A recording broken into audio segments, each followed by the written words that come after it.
Sometimes power reveals itself in the way a person decides who deserves respect, and on that cold Monday morning inside the county courthouse, Officer Ethan Walker made his decision in less than 3 seconds. The hallway outside courtroom 4B smelled like burned coffee, wet wool, and old paper, the kind of stale mix that clung to government buildings long after sunrise. Clerks moved fast with armfuls of folders. Defense attorneys checked their watches, and deputies stood near the double doors with the stiff confidence of people used to being obeyed. In the middle of all that motion, one woman bent to gather a stack of case files that had slipped from her hands, and before she could straighten her back, Walker stepped into her space with the casual arrogance of a man who thought the badge on his chest gave him the right to decide who belonged.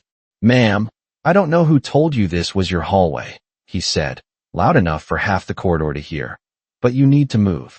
A few heads turned, not because shouting was unusual in a courthouse, but because the woman he was talking to did not react the way most people did. She didn't flinch. She didn't apologize. She didn't scramble to explain herself. She just lifted one folder after another from the polished marble floor with calm, measured hands, as if protecting something more valuable than paper. She was tall, poised, dressed in a dark tailored coat that caught the gray morning light from the windows at the far end of the hall. Her hair was neatly pulled back, her expression unreadable, her stillness so complete it seemed to slow the air around her. Walker mistook that silence for submission. Men like him often did. He leaned closer, voice sharpened by performance now, by the awareness of an audience. You can't just wander into a restricted section and act like nobody's going to notice. A clerk standing near the records cart lowered her eyes. A young public defender paused with a legal pad in his hand. Even the old wall clock above the courtroom doors seemed louder than before, each tick cutting into the quiet like a warning no one wanted to name. The woman finally rose to her feet, one hand holding the recovered files against her side. She met Walker's stare without anger, which somehow unsettled him more than fear would have. "Officer," she said softly, her tone precise and even, "you should be careful about assumptions." He gave a short laugh, the kind meant to invite others to join him, but nobody did. The fluorescent lights hummed overhead. Somewhere deeper in the building, a metal detector beeped, then fell silent again. Walker shifted his stance, stubborn now, committed to the version of the moment he had already created. He glanced at her plain coat, the lack of visible credentials, the quiet confidence he didn't understand, and decided he knew exactly who she was. Or more accurately, who she wasn't. "Then let me make this simple," he said. "Whatever business you think you have here, it can wait outside." The woman looked past him for just a second, toward the heavy wooden doors of courtroom 4B, where footsteps were beginning to gather on the other side. When her eyes returned to him, there was no fear in them at all, only patience. And somehow, that was the first thing in the hallway that made the room feel truly dangerous. Alana Brooks had learned long before that the most dangerous people in a room were often the ones who believed they had been there longer than everyone else, because time had taught them confidence, but not character. She held the files close against her side and let the silence sit between them for one more beat, not to provoke him, not to challenge him, but because calm had saved her in places where anger would have been used against her. The courthouse around them kept moving, though slower now, as if the building itself had turned to listen. A bailiff near the security desk pretended to study a clipboard. A court reporter stopped beside the vending machines with one hand still wrapped around a paper cup. Someone at the far end of the hall lowered a voice in mid-sentence. It was the kind of stillness that did not come from peace. It came from people sensing that something important was about to break open. Walker squared his shoulders, reading the room and deciding, in the way men like him often did, that the silence belonged to him. He mistook hesitation for agreement. He mistook discomfort for support. "I am not going to repeat myself," he said, each word clipped and official, as if the uniform alone made him right. "This area is restricted." Alana glanced once toward the frosted glass panel beside the courtroom doors, where the faint reflection of the hallway shimmered under the fluorescent lights. Her own face looked back at her in fragments, steady eyes, still mouth, the edge of her collar, the soft silver clasp of the folder in her hand. She had walked into harder rooms than this. She had listened to men with louder voices and smaller minds. She had sat through meetings where people praised her judgment after first doubting her presence. So when she looked back at him, there was no strain in her expression, only that same measured patience that made him visibly less certain, even if he did not understand why. "I know exactly where I am supposed to be," she said. Her voice was low, but it carried. It reached the clerk by the records cart. It reached the deputy near the courtroom entrance. It reached the old man seated on the bench by the wall, the one waiting for his grandson's hearing with both hands folded over a weathered cap. Walker smiled again, though this time the smile did not settle naturally on his face. It flickered there, thin and brittle. "Then you should know better than to stand here without identification." He let the last two words hang in the air as if they proved something larger. Alana looked down at the files, then back at him. On the top page, visible for only a second, was a printed agenda stamped with the city seal and a time marked in bold for a closed departmental session at 9 sharp. Walker did not notice. Or maybe he noticed and dismissed it. Arrogance had a way of editing reality until only prejudice remained. From behind the courtroom doors came the muffled shift of chairs, the scrape of a latch, the low murmur of several voices preparing to step into the hall. The young public defender who had frozen earlier now looked from Walker to Alana and back again, as if trying to understand why the woman being challenged seemed like the only person standing completely at ease. Alana adjusted the stack in her arms, one page perfectly aligned against the next. "Officer," she said, and this time there was something almost generous in the way she said it, as if she were giving him one final opportunity to hear himself clearly before the whole world did. "You still have a chance to handle this the right way." For the first time, uncertainty moved through the corridor like a draft under a closed door. Walker heard it. Everyone did. But pride is a stubborn thing, especially when it has been fed for years by unchecked authority, and instead of stepping back, he leaned deeper into the role he had written for himself. Then the courtroom door began to open, and the first voice that emerged did not sound like a warning. It sounded like recognition. The door opened only halfway at first, and the thin line of light from inside the courtroom cut across the polished floor like a quiet warning. Then Judge Harold Bennett stepped into the hallway with the slow, deliberate calm of a man who had spent 30 years watching people reveal themselves under pressure. Behind him came the deputy court administrator, a captain from internal affairs, and 2 members of the city transition team, all dressed in dark suits that carried the faint scent of rain and winter air. Their conversation stopped the moment they saw the scene in front of them. Walker did not turn right away. He was still fixed on Alana, still standing inside his own certainty, still too proud to hear what the room had already begun to understand. The first person to notice the shift was the young clerk by the records cart.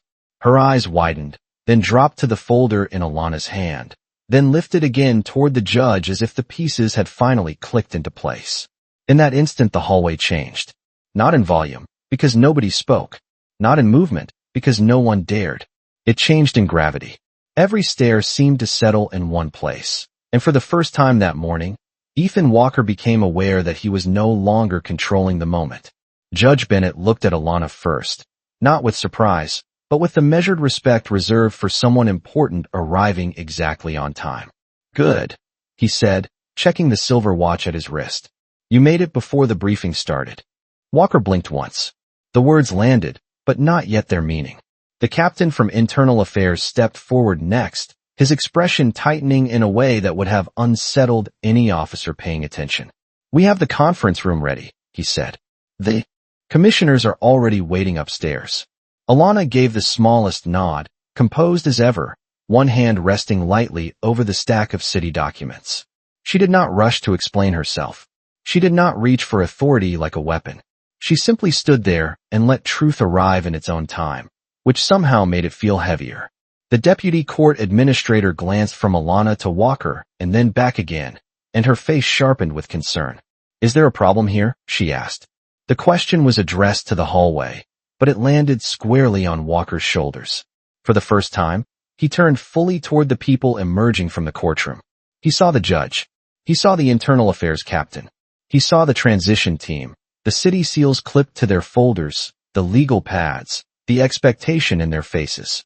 Then he looked back at Alana, as if searching her for some sign he had missed, some clue that could undo what was now taking shape around him. He found only poise. Nothing theatrical, nothing triumphant. Just that same steady, unreadable calm that had unsettled him from the beginning. Judge Bennett frowned slightly, as if surprised the introduction had not already happened.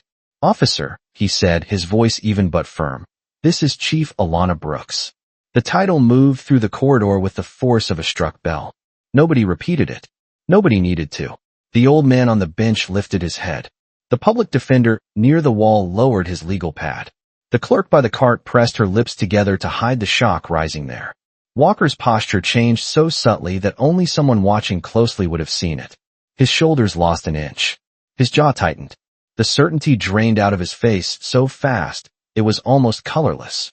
He looked at the folder again, then at the city team, then at the polished badge case partially visible beneath Alana's coat. It had been there the entire time. So had the agenda. So had every sign that should have told him this woman belonged more in this building than he did. But prejudice had made him blind in the oldest way possible. It had not just changed how he saw her. It had convinced him not to see her at all. No one in the hallway moved. The fluorescent lights hummed overhead. Somewhere on a different floor, an elevator chimed and closed.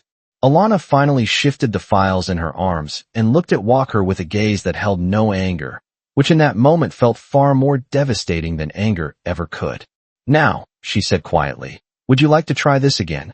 Walker opened his mouth, but whatever instinct had carried him through the last 5 minutes had deserted him now. The hallway felt smaller, tighter, as if the courthouse walls themselves had leaned in to hear what kind of man he would be once the badge could no longer hide him. His hand fell to his side. The smug edge in his face was gone, replaced by the raw, unmistakable panic of someone realizing that a moment he thought would disappear had just become permanent. He cleared his throat once, then again. "Chief," he said, but the word came out uneven, stripped of confidence. It was the first time he had spoken to her with even the outline of respect, and everyone in the hall heard the difference. Alana did not rush to rescue him from it. She stood exactly where she was, the files still held neatly against her coat, her posture straight, her expression controlled. There was no cruelty in her face, no hunger to humiliate him in return. That restraint changed the air more than any raised voice could have. It forced everyone watching to sit with what had happened without the comfort of drama. The deputy court administrator folded her hands at her waist. Judge Bennett said nothing. Even the captain from internal affairs stayed still, his silence carrying the weight of procedure already beginning to turn in his mind. Walker tried again. "I did not realize who you were." It was the wrong sentence, and he seemed to know at the moment it left his mouth. Something flickered across the faces around him, discomfort in some, disappointment in others, because what he had confessed without meaning to confess was worse than ignorance. He had not apologized for the disrespect. He had only admitted that he would have behaved differently if he had known her rank. Alana heard it too. Her eyes remained on him, steady and unreadable, but the faintest change passed through her gaze, not anger, not surprise, but recognition. She had heard that sentence before, in different rooms, in different uniforms, dressed in different language. "I did not know who you were." As if dignity needed credentials. As if decency were something people earned only after being recognized by power. She shifted the stack of folders in her arms and took one measured step forward.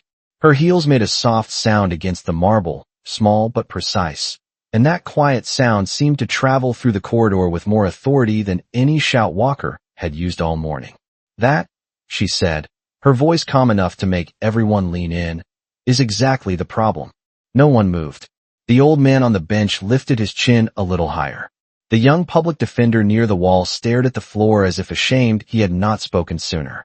The clerk by the records cart pressed a file to her chest and watched Alana with the kind of attention people reserve for moments they know they will remember years later. Walker tried to straighten, tried to gather whatever remained of his posture, but the room no longer belonged to his confidence. It belonged to the truth, and truth has a way of making posture irrelevant. "Every person who walks into this building deserves professionalism," Alana continued. "Not after you know their title. Not after someone important confirms their place. Before that. At the start. Every time." The captain from internal affairs lowered his eyes for half a second, not in disagreement, but in acknowledgement. Judge Bennett exhaled through his nose and glanced toward the courtroom door, then back again, as if measuring the gravity of this scene against a career spent watching human character exposed in public spaces. Walker swallowed. The skin along his jaw had gone pale. Chief. He stopped because he did not yet have words strong enough to bridge the distance between what he had done and what everyone now understood about why he had done it. Alana did not interrupt him. She let the silence remain, and in that silence the fluorescent lights hummed softly overhead. The wall clock ticked above the courtroom entrance, and a draft of winter air slipped in each time the outer doors downstairs opened and closed. It was an ordinary courthouse morning in every possible way except one. For the first time since she had entered the building, nobody was questioning whether she belonged there. Now the only question left in the hall was whether Ethan Walker did. Walker stood inside the silence like a man waiting for the floor to return under his feet, but the room had already moved on from his certainty. It had moved toward judgment, not the kind written by headlines or hallway gossip, but the quieter kind that settles in the eyes of witnesses and never really leaves. Alana could feel it happening all around her. The clerk by the records cart no longer looked nervous. She looked awake. The young public defender held his pad against his chest and watched with the fixed attention of someone learning something important without a single lecture being given. Even Judge Bennett, who had seen decades of excuses dressed up as misunderstanding, kept his face still in that particular way older men do when disappointment has gone deeper than surprise. Walker tried once more to gather himself. "I was trying to secure the area," he said, and now his voice had become careful, almost formal, as if a better tone might repair a worse truth. "I did not mean any disrespect. But intent is often the shelter people run to when impact becomes too visible to deny, and everyone in that hallway knew it." The words did not soften what had happened. They only showed how quickly he was reaching for cover. Alana let the sentence rest in the air long enough for its weakness to expose itself. Then she looked down at the folder in her arms, adjusted one page that had slipped half an inch out of line, and looked back up at him. That tiny movement, neat and unhurried, seemed to steady the whole corridor. "Officer Walker," she said, and the fact that she used his name without checking a badge or waiting for someone else to supply it made him blink again. "Professional conduct is not measured by what you meant in your own mind. It is measured by what you chose to do when you had power over a stranger." The word stranger landed hardest, because that was the center of it. Before anyone knew titles, before anyone confirmed rank, before the city seal and the courtroom officials and the waiting commissioners had turned her presence into something undeniable, she had simply been a black woman in a courthouse hallway with papers in her arms and no visible shield against his assumptions. That was the test, and he had failed it before the door ever opened. A draft moved through the corridor from the stairwell, carrying the chill of late winter and the faint smell of rain from coats still damp at the shoulders. Somewhere downstairs, a copier started, paused, then began again. Ordinary sounds. Ordinary workday noise. It made the moment feel even sharper, as if the world had refused to pause for his shame. The captain from Internal Affairs stepped half a pace forward, not enough to interrupt, but enough to signal that the line between public embarrassment and official review was becoming very thin. Walker noticed. His jaw flexed once. "Chief Brooks," he said, trying a different posture now, quieter, stripped of swagger. "I apologize." This time the apology was real enough to sound painful, but it was still incomplete. Everyone heard that too. He had apologized upward, toward authority, toward consequence. He had not yet spoken to the deeper wound, the one that came from deciding too quickly what kind of person deserved courtesy. Alana saw the same recognition pass through the room. She could almost feel people waiting to see whether she would crush him with the moment or elevate it into something larger. She chose the harder thing. "An apology matters," she said, "but only if it changes the next moment, and the one after that, and the one after that too." Her voice never rose. It did not need to. The marble floor held it. The fluorescent lights seemed to hum around it. The old man on the bench shifted his weathered cap from one hand to the other and looked at her with quiet approval. Walker lowered his eyes for the first time since she had entered the hallway. It lasted only a second, but in that second the badge on his chest seemed smaller than it had a minute earlier. The deputy court administrator finally spoke, her tone restrained but unmistakably firm. "Chief Brooks, the commissioners are ready whenever you are." Alana nodded once. Then she looked back at Walker, not with triumph, not even with anger, but with the kind of disappointed clarity that leaves no room for denial. You will submit a full incident account before noon, she said. And you will include every choice you made before you knew my name. The sentence hit the corridor with the clean force of law. Walker went still again. Because now it was no longer just about what happened. It was about whether he could bear to put the truth of himself into writing. The hallway did not explode after that. It quieted. And somehow that quiet felt heavier than outrage. Walker remained where he was, shoulders rigid, eyes fixed on a point somewhere near the polished floor, as if looking directly at anyone in that corridor would force him to see himself too clearly. Alana watched him for one measured second, then turned her gaze toward the tall courthouse windows at the far end of the hall, where the gray morning had softened into a thin wash of winter light. Rain traced faint silver lines down the glass. The whole building seemed to breathe differently now. The urgency that had rushed through the last several minutes gave way to something slower, deeper, harder to escape. It was the kind of stillness that comes when truth has finally entered a room and everyone realizes there is nowhere left to hide from it. The commissioners upstairs could wait another minute. Procedure could wait a minute. Even the clock above courtroom 4B, ticking with its old mechanical patience, seemed less important than the silence settling over the people gathered there. Alana adjusted the files in her arms and let the pause remain. She knew the power of that pause. She had learned it in interview rooms, in city meetings, in school hallways, in every place where somebody had mistaken composure for weakness. Silence, when held with dignity, could ask harder questions than anger ever could. Near the wall, the elderly man on the bench slowly stood, pressing one palm against the wood for balance. His knees were stiff, his coat was worn at the sleeves, and the weathered cap in his hands had been folded and unfolded so many times the brim had lost its shape. He looked first at Alana, then at Walker, and his lined face settled into an expression that carried no shock at all. Only recognition. My wife worked in a courthouse for 27 years, he said quietly, his voice rough with age but steady enough to stop every wandering thought in the hall. She always said you can tell who a person is by how they treat somebody before they know who is watching. No one answered him. No one needed to.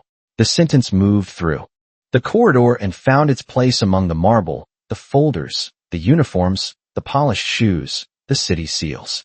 It belonged there. Walker lifted his eyes just slightly, not enough to meet the older man's gaze, only enough to show that he had heard every word. The young public defender shifted his weight and looked embarrassed in the way decent people do when they realize they stood too close to wrong and said nothing. The clerk by the records cart lowered her files onto the metal shelf with careful hands, as if even the sound of paper touching steel should be gentler now. Judge Bennett glanced toward the windows, then toward Alana, and there was respect in his face that had nothing to do with rank. He had seen authority before. What he was seeing now was restraint, and restraint required more strength than most people ever understood. Alana finally spoke, but not to punish the silence. She spoke as if adding one clear note to a room already full of truth. Every building like this says the same thing, she said softly, looking not just at Walker, but at everyone. Justice, service, order. But those words mean nothing if the first thing people meet is contempt. Her voice was calm, almost gentle, and because it was gentle, no one could dismiss it as performance. The internal affairs captain gave a slow, almost invisible nod. The deputy court administrator exhaled and folded her hands more tightly, as though the sentence had reached some place in her that had been uneasy for years. Walker swallowed, and when he did, the movement seemed louder than it should have. His badge caught a dull stripe of window light, then faded again. Alana turned back toward him. There was no victory in her expression, only clarity. This is bigger than one hallway, she said. That is why it matters. Outside, beyond the rain-streaked glass, a city bus rolled past the courthouse steps and disappeared into the gray.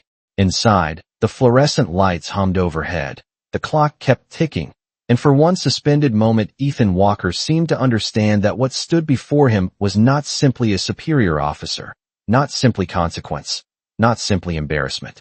It was a standard, and the hardest part was that she was offering him a chance to face it.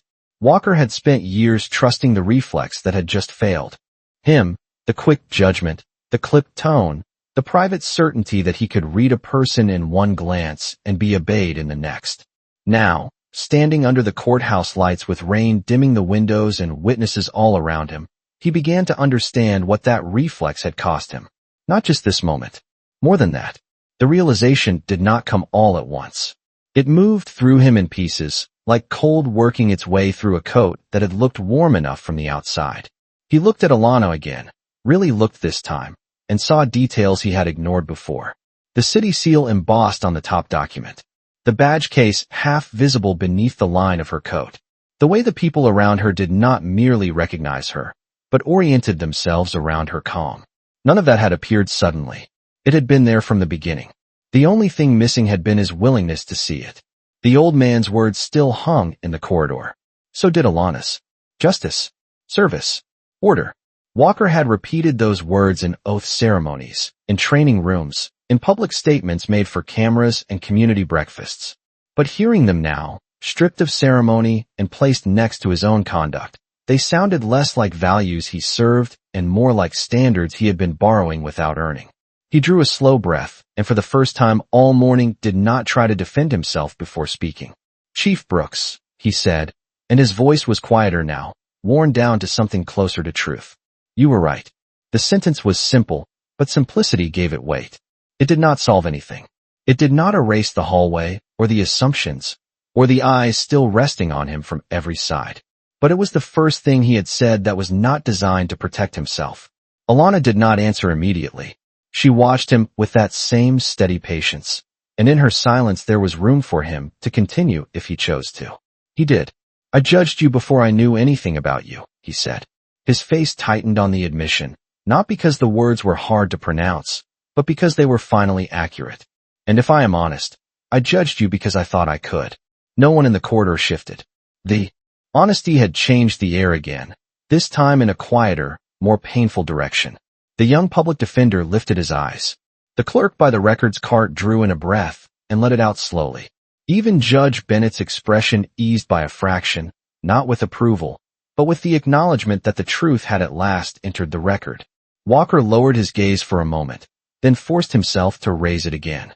That is not professionalism, he said. That is not service.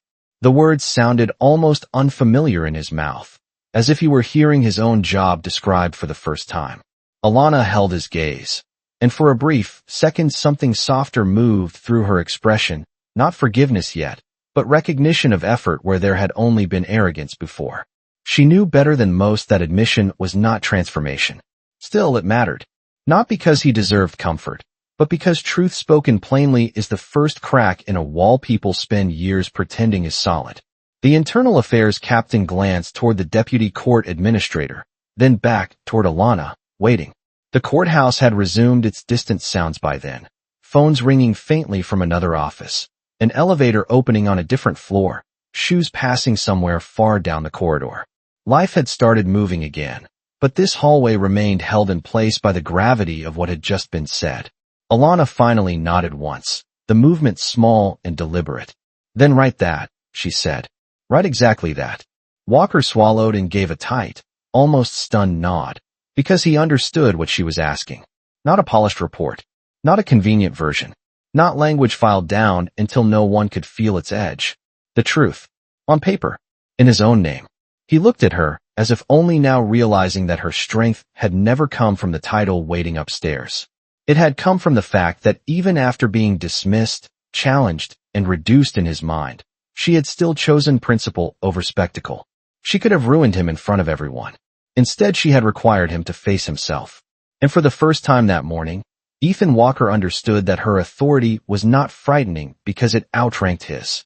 It was frightening because it was clean. Alana could have ended it there. The hallway had already seen enough to remember for years. The judge had witnessed it. Internal Affairs had heard the admission. The city transition team stood ready to carry the moment upstairs into formal consequence. All she had to do was turn, walk into the commissioners' meeting, and let the machinery of policy finish what truth had already begun. But leadership, she knew, was measured not only by what it punished. It was also measured by what it required people to become after the punishment had been earned. She studied Walker for a second longer, not to search for sympathy, but to decide whether there was anything left in him worth calling forward. The answer was not obvious. Shame can make people smaller, but sometimes, under enough light, it can also make them honest. Rain tapped softly against the courthouse windows. The old clock above courtroom 4B continued its patient ticking.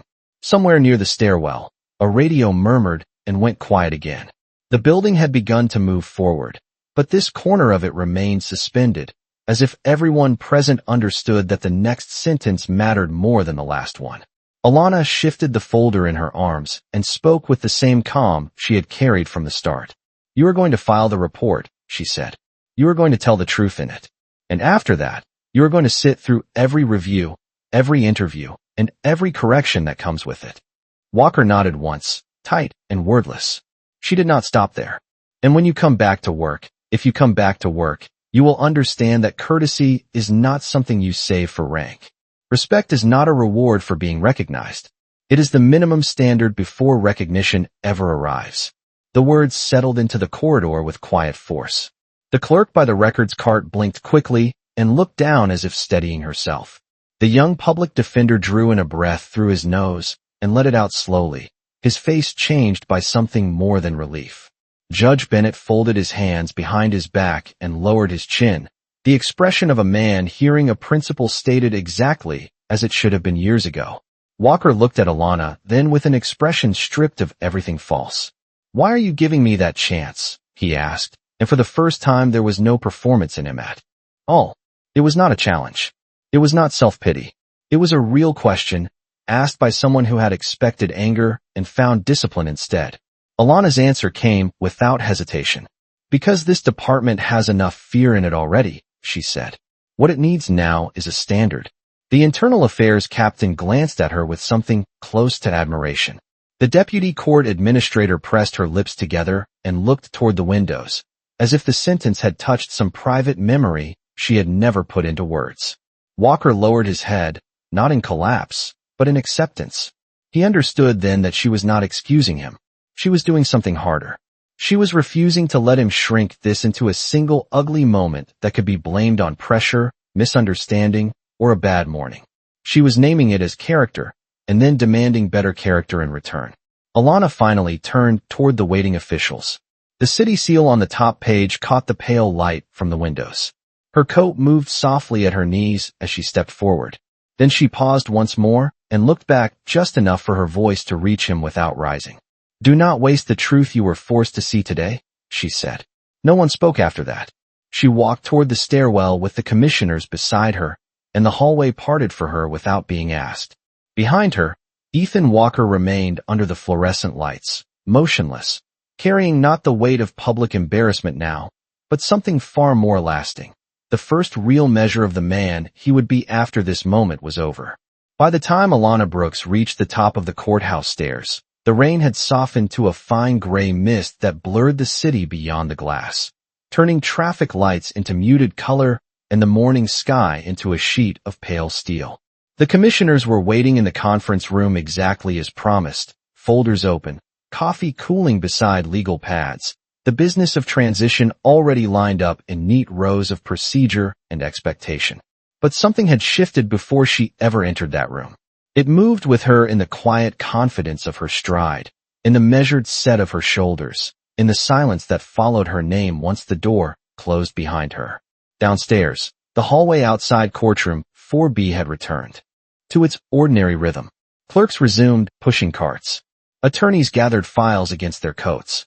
The old man sat back on the bench with his cap folded between both hands, as if he had just witnessed something he had waited a long time to see. The wall clock kept ticking. The fluorescent lights hummed. Yet for Ethan Walker, nothing about that hallway was ordinary anymore. He remained where she had left him for several seconds after the others drifted away, as though movement itself required permission he no longer trusted himself to claim.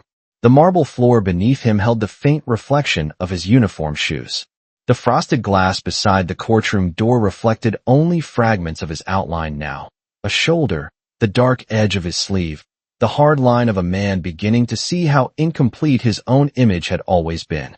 He looked down at the badge on his chest, and for the first time in years it did not feel like proof of who he was. It felt like a question. Around him, the courthouse resumed its breath. A cart wheel squeaked once, then faded into distance. A deputy on the far end of the corridor passed without speaking. The clerk by the records cart paused before returning to her desk, giving him one brief look, not hateful, not triumphant, just clear. She had seen enough. So had everyone else. Walker turned at last and made his way toward the administrative office with steps that seemed quieter than before, each one stripped of the easy confidence he had worn into the morning. Inside the report room, the overhead light was too bright, the desk too clean, the computer monitor already awake with a blank document waiting. He sat, placed both hands on the keyboard, and stared at the empty space where the first sentence had to go. He could have written what men like him had written for years. A misunderstanding. A procedural error. A lapse in communication. Language polished until no truth remained sharp enough to cut. But Alana's voice was still with him, calm and exact. Include every choice you made before you knew my name. He breathed in once, slow and deliberate, and began to type. Not quickly, not gracefully, but honestly. Upstairs, in the conference room, Alana listened as the commissioners welcomed her, outlined departmental priorities, discussed staffing, public trust, training reform, community review, the long machinery of a city trying to become better than its habits. She answered with the same composure she had carried into the hallway below, but once, only once, her attention drifted to the rain tracing lines down the tall window beside the table. In the glass, she could see a faint reflection of herself, steady, composed, carrying more than authority, carrying memory, discipline, and the quiet cost of being underestimated one time too many. She did not smile. She did not need to. Some victories are too serious for celebration. They arrive not with applause, but with order restored, with truth placed where denial used to stand, with one person refusing to become cruel in response to cruelty. An hour later, when the meeting recessed, she stepped into the corridor outside the conference room and looked down through the open atrium toward the lower floor. From that height the courthouse seemed almost peaceful, all lines and light and muted motion. She could not hear the wall clock from there. She could not hear the soft rustle of papers or the quiet click of keys in the report room below. But she knew those sounds were there. Work, consequence, change, beginning in small, honest motions. She rested one hand briefly against the cool railing, then let it fall to her side. In the atrium glass, winter light gathered around her reflection and held. Somewhere downstairs, Ethan Walker kept writing. Somewhere in the building, people who had watched in silence were still thinking about what they had seen. And in that courthouse, where respect had arrived too late for one moment, but not too late for the ones that would follow, the morning settled into a different kind of stillness, the kind that comes after truth has done its work and left the air cleaner than it was before.